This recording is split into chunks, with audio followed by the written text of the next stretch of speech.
الذين هم من خشية ربهم مشفقون والذين هم بآيات ربهم يؤمنون والذين هم بربهم لا يشركون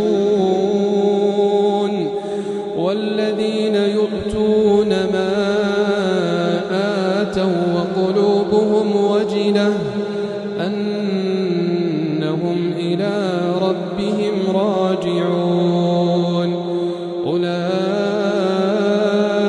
يسارعون في الخيرات وهم لها سابقون